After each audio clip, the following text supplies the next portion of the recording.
Great. Well, let's go ahead and get going. Today's going to be all about climbing knots, and we're going to start with some review, some things we talked about last week, and then we're going to move toward at least one new knot, and we'll see timing-wise what else we can get to. So I'm going to switch cameras because my good one is pointed at my board, and this one is terrible. I feel like it's gotten worse. All right. So here's the work surface. Let's first review a couple of things that we talked about last week. So if you're new this week, it's okay. We'll see if we can catch you up. You can go back and watch last week's video, but shortest possible thing. Here's a loop. The ropes cross each other. That's a loop. That's different than a bight, right? This is a bight of rope when it's folded back on itself, but it doesn't cross. And we're going to use both of these right away. So in a basic overhand knot, which we're going to use all day today, we make a loop, and then we push the end of the rope back through the loop. And we do that in such a way that it wraps around the other end of the rope, not so that it goes back the way it came. So we're going to come underneath. This is underneath, over the top, and then through the opening here. So that's your basic overhand. So as you remember last week, we learned a bunch of things we can do with an overhand knot. We're not going to go back through all of them right now, but one of those is an overhand on a bight. So if you take a bight of rope like this, right, you make a loop out of the bight, right, and then you take this end of the bight and you put it back through the loop you made. Boom, we've got an overhand on a bight. So we've got this loop that's tied now that we can tie into, and we can use this for all kinds of things. You can hang off of this loop if you clip into something, or you can hang something off of it if you're not climbing. So it's an overhand. Okay, we talked about another kind of overhand on called a ring bend or a water knot. Last week I showed you how to tie it with cord, but this week we're going to tie it in webbing because this is the primary place that we use this. I've got two different colors here so you can see a little bit better what's happening. But what we do first to tie a water knot, it's really simple, is in our webbing, we're going to make a loop, right? And then we're going to pass the end through it just to make an overhand knot, just like we've been making all along. So that's really, really easy. And then to finish this ring bend, a bend is anything that connects two pieces of rope or material together. So ring bend or a sheep bend. This is a ring bend. For whatever reason in climbing, we call it, when it's tied in webbing, we call it a water knot. But water knot, ring bend, the same thing. So here you go, you've got your first overhand. What we're going to do is we're going to actually follow the webbing backward through the knot. So see how I'm just sort of tracing this. It's going to go through the overhand knot, and this goes around underneath here. Just following along the knot. I'm going to pull out a little bit more material so I have enough to finish this. Then it's just going to wrap right along. It almost covers up the other piece. I kind of flip this over and I finish it by pushing this back through so it's coming out this side here. So this is what you should have. It's kind of cool looking because it all matches and lays on itself. And we're just going to tighten up all of this. You get this really nice, clean looking triangular shape. Really strong. Make sure you have enough tail. When I pull this tight, I'm going to have just about a fist worth. You can see that little bit hanging out right there. So that's perfect. And that's plenty. That's a really strong knot. As you weight this, it gets tighter and tighter, and you can actually see here that these start to fold up like a necktie, and it jams up really nice and strong. So this is a water knot. This is just two overhands woven, one tied and then tracing it back through. So they're kind of woven through each other. This is the principal knot that we use to connect two pieces of webbing to make a loop or to lengthen webbing in climbing applications. This is a really strong knot. It's really easy to tie, and it works great. I do recommend taking it out of your webbing though when you're done with it, because it will get bound up really tight. And it's good to inspect, because sometimes where these pieces run over each other at these sort of where they meet can get worn. So definitely think about taking these out when you're done tying it. Oh my gosh, Kylie is here. That's terrific. Maybe I think she's still connecting to audio. So that's great. We're gonna untie this, and we'll talk about that. A couple other things here. So the next knot that I want to show you is figure eight. So figure eight on a bite is something that's really easy. We talked about it a little bit last week. It's a lot like tying an overhand in a bite, except you're going to do one extra wrap around it. So basically you're just going to go there, right? Like the loop, like we've been creating all along here. Got a loop. This time I went over the top. For whatever reason, when I tie a figure eight, that's easier for me. Because now I'm going to go underneath here. So I'm going to take, let me see if I can do it so you can see it. There you go. Take this, right, and go under there. So that's that extra wrap. And then this bite end is going to go back up through these loops. Just like that. Just like that. So that is a figure eight on a bite. And we call it that because this makes a nice, really clear 8 shape. And it's on a bite because we started with a bite. That's how we tied it. Now, most of the time when we use this in a climbing scenario, that's not how we tie it. We tie a rewoven figure eight. And the reason is because we're generally connecting our harness directly to the rope. And we don't have a carabiner or something in the system where we can clip this closed loop to a closed loop on your harness, right? If I tied this and tried to connect it to my harness, it's just 2 loops bumping into each other.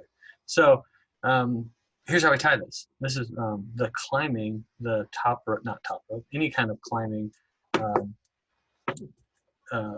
way of tying this. So what we do first is, instead of starting with a bite and tying it on a bite, we're just going to tie it with a series of loops. And what this does for us is it's going to make half of the knot. So again, we made a loop, but I need an extra turn in this. So I'm going to go back underneath once and then over the top. And this will look like an 8, but it's just half of what we had before, right? It's just this sort of 8 shape. Now, when we do this on a harness, we're going to take this end of the rope and we're going to feed it through our harness. So I'm going to give myself a little bit of extra rope to work with right here. And then, so it goes through our harness, and then back, we're going to weave it. It's a rewoven figure eight because we're going to weave it back through the knot. So all you do to do this is you take your working end of the rope, and you're going to go back through the knot, kind of like what we did with the water knot. So we're just going to take this end where this rope exits the knot, and we're going to trace it right back through this whole knot, just like that. So I'm going to do that.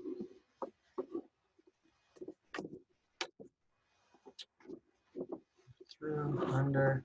It should look really nice and neat and organized when you're done.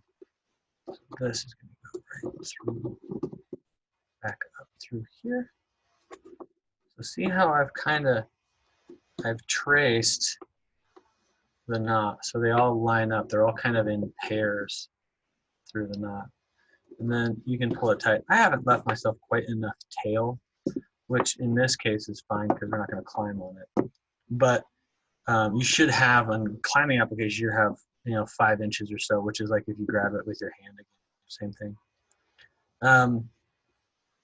So there you go. It actually looks exactly the same when you're done, except when we do this, the harness will be trapped inside here. the harness, right? Because we went through our harness and then came back through the knot, and rewove it. So this is a rewoven figure 8, and that is how we tie into a harness. It's a really, really strong knot, and it's great for all kinds of things. And it's easy to see whether you tied it correctly or not, or to see whether someone else has tied it correctly or not, which is really one of the big reasons why we use it in climbing, is for a really effective buddy check.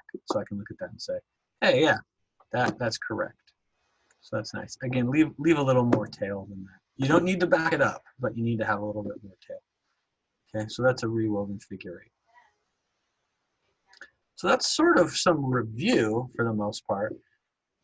This last thing I want to show you is a really neat knot. It's called a butterfly knot. And when you're, I already tied one so I could show you. When you're all done, it's going to look like this. This is a really good knot to tie when you're tying into the middle of a rope. And it does some really, really neat things. And we're going to talk about that a little bit. That's kind of what it looks like. Here's one that's looser, right, before I've dressed it. So it gives you a little bit of a sense of kind of what we're going for. You can see both on both sides here. The rope enters the knot.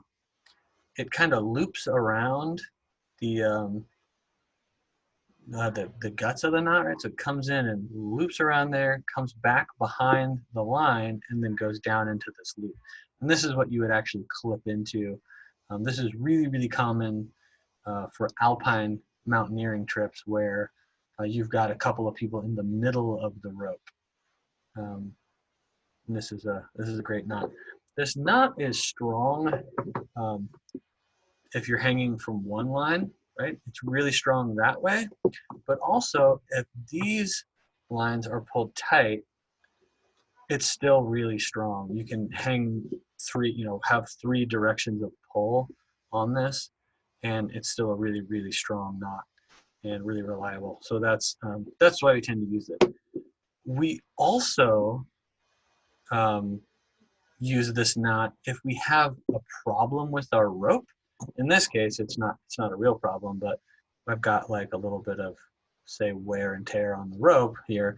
And if I wanted to take a piece of rope out of the system and make it so you're not, there's no force really out here, I can tie this knot into the rope, and then whatever is out in this loop isn't really in the system anymore. So it's a good way to isolate parts of the rope also.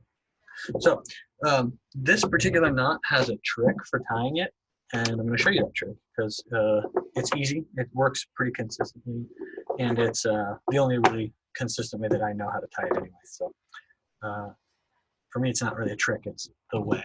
So here's what you're going to do. Put your hand underneath the rope, and you're going to wrap it around your hand once, and then come on kind of the same side, but cross over, right? So now I've got kind of that thing. And then this straight piece, which was sort of the middle wrap, if that helps you to think about it, the part that's around my hand, I'm going to pull it out and get a little, so these are the 2 cross ones, get a little slack in here. And I'm going to pull it up and then tuck it underneath where those ropes were crossed right there. And I can grab the 2 ends and pull this. And it'll take a second. It usually looks a little bit funky at first.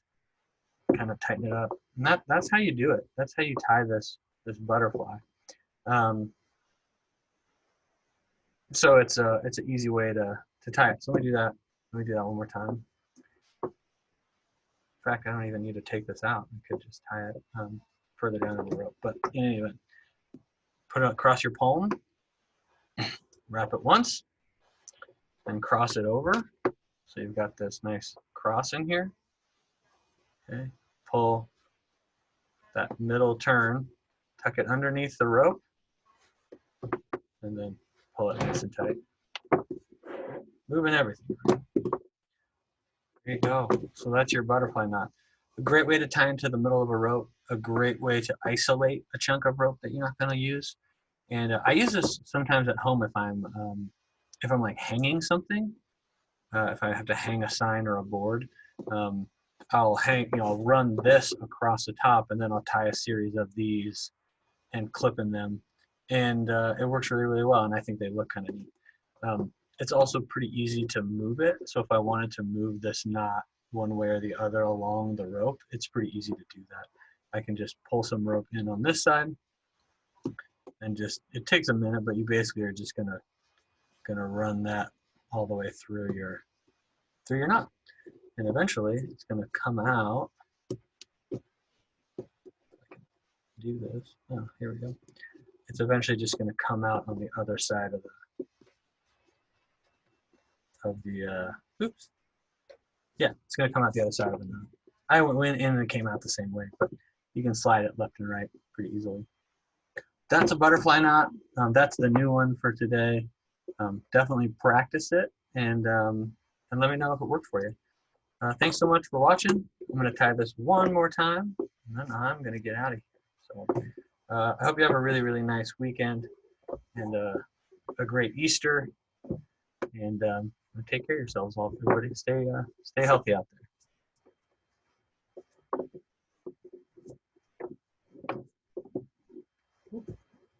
All right. Bye bye.